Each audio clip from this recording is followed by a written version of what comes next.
Bonjour. Aujourd'hui, je fais une vidéo différente de l'habitude. Elle va être un petit peu plus longue. Aujourd'hui, je suis à Porspoder. Alors, comme tous les noms propres en français, je ne suis pas certaine comment les gens d'ici le disent. Je n'ai pas demandé, mais ça s'écrit P-O-R-S-P-O-D-E-R.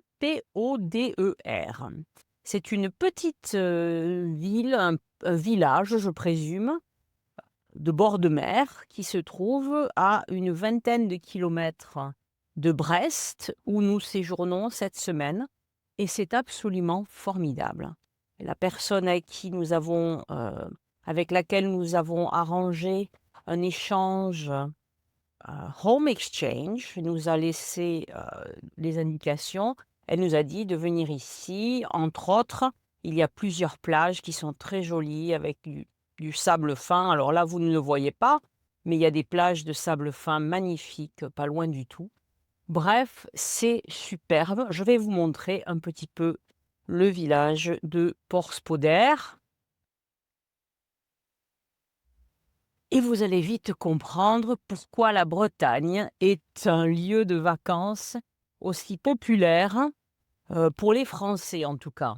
Alors, Brest n'est pas le coin de France le plus connu ou le plus renommé pour les vacanciers.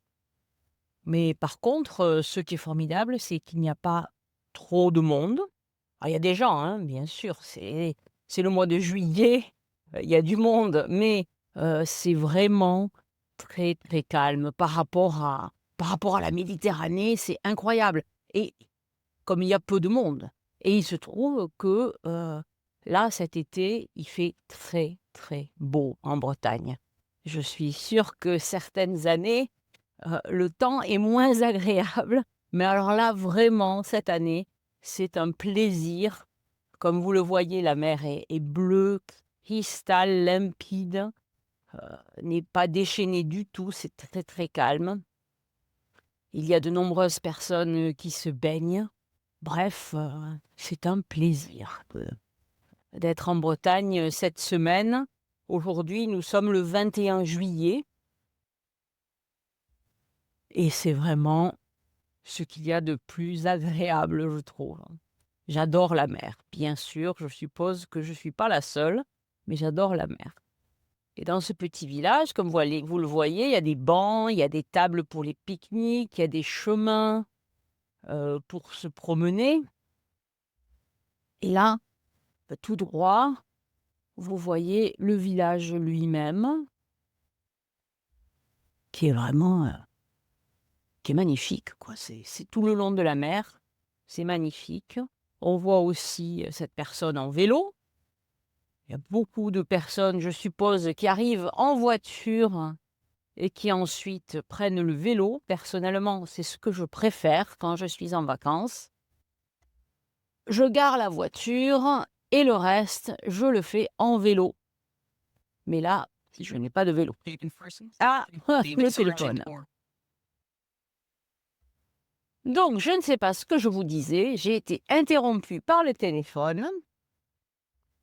Mais c'est un joli petit village, hein, ici et comme vous allez le voir tout droit, il y a un endroit aussi ah oui, je parlais de vélo, je me souviens.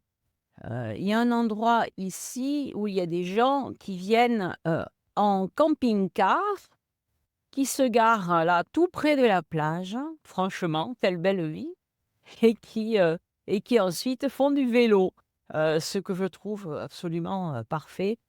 Malheureusement, là, je suis venue sans vélo parce que amener le vélo, de Toulouse, ça me paraissait un peu extrême, un petit peu extrême. Mais j'aurais pu, hein, j'aurais pu, j'ai tout ce qu'il faut pour amener le vélo. Ouais, je vois aussi qu'il y a des stations de recharge pour voitures électriques sur ce parking. C'est vraiment, un village sympathique.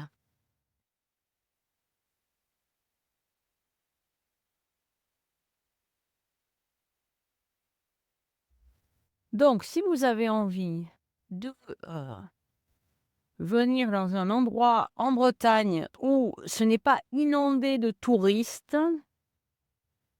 certainement Porspoder, est une bonne, serait un bon choix. Alors je ne sais pas s'il y a s'il y a beaucoup de locations d'été ou, enfin, je suppose, hein, dans des endroits comme ça, en général, il y a toujours moyen de louer un appartement ou une petite maison pour une semaine. Oui, je suppose qu'au bout d'une semaine, vous en aurez fait le tour, comme on dit en français. Vous aurez pu admirer, tout ce qu'il y a à admirer, faire de belles balades au bord de la mer, faire un peu de vélo, aller manger quelques crêpes. J'ai vu quelques restaurants, je ne sais pas, je pense qu'ils étaient dans l'autre direction. Là, je retourne vers, mon propre, appartement à Brest, mais je pense qu'il y avait des restaurants aussi, pas loin d'ici. Enfin bref, la Bretagne cette année, c'est absolument parfait. Par contre, il faut se méfier un petit peu parce que, en Bretagne, ils n'ont pas, de dispositif pour, rafraîchir les maisons. Parce qu'en général, ce n'est pas nécessaire, hein. C'est très rare qu'il fasse de très grosses chaleurs en Bretagne. Contrairement, au midi toulousain où j'habite, où on a souvent des chaleurs extrêmes, des canicules. En Bretagne, ça peut arriver, mais en général, ça ne dure pas très longtemps. Cette année, ils ont eu une énorme canicule qui a duré, 10 jours, et ils en ont déjà eu 2. Donc les gens sont, un peu affolés par, le changement climatique et on voit que la nature a beaucoup souffert. Beaucoup d'endroits sont très, secs, ce qui n'est pas habituel. Habituellement, en Bretagne, ma foi, en été, eh ben, il pleut tous les 2 ou 3 jours. On a des températures, autour de, peut-être qui vont jusqu'à 30 degrés, mais pas beaucoup plus. Alors que cette année, il a fait jusqu'à 40 degrés, même ici en Bretagne et pendant 10 jours. Donc attention, si vous venez en Bretagne et qu'une canicule est annoncée, vous allez souffrir, je pense. Voilà, je vous souhaite de bonnes vacances et pour ma part, je rentre à Brest pour retrouver mon mari. Au revoir.